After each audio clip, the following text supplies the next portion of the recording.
Hi friends, welcome to my channel India's kitchen. ఈరోజు నేను చేయబోయే రెసిపీ సేమియా ఉప్మా.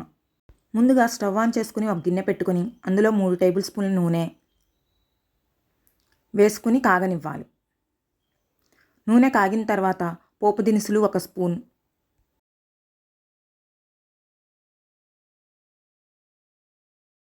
ఎండుమిర్చి, పల్లీలు వేసుకొని ఫ్రై చేసుకోవాలి. పల్లీలు ఫ్రై అయిన తర్వాత కరివేపాకు, ఉల్లిపాయ ముక్కలు, పచ్చిమిర్చి ముక్కలు వేసుకొని ఫ్రై చేసుకోవాలి.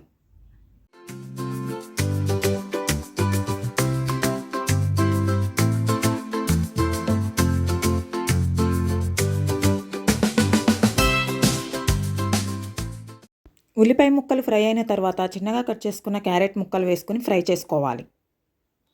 ఇవి వేగుతూ ఉండగా ఇంతలో మనం వేరొక స్టవ్ ఆన్ చేసుకొని ఒక గిన్నె పెట్టుకొని మనం ఏ కప్పుతో అయితే సేమియా తీసుకున్నామో అదే కప్పుతో 2 ఇంతలు వాటర్ తీసుకొని మరగబెట్టుకోవాలి. ఇప్పుడు ఉల్లిపాయ ముక్కలు ఫ్రై అయిన తర్వాత 2 కప్పుల సేమియా తీసుకుని కలర్ చేంజ్ అయ్యేంత వరకు ఫ్రై చేసుకోవాలి.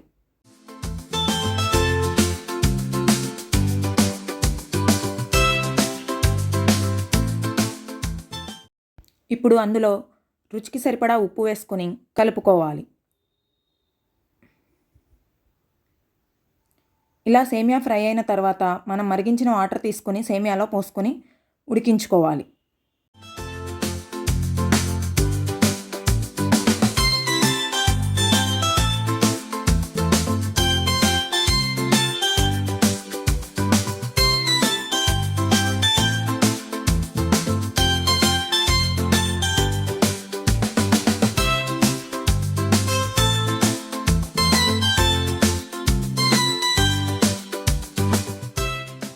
స్టవ్ సిమ్లో పెట్టుకొని మూత పెట్టి వాటర్ మొత్తం ఇంకిపోయి సేమియా దగ్గరికి అయ్యేంత వరకు ఉడికించుకోవాలి.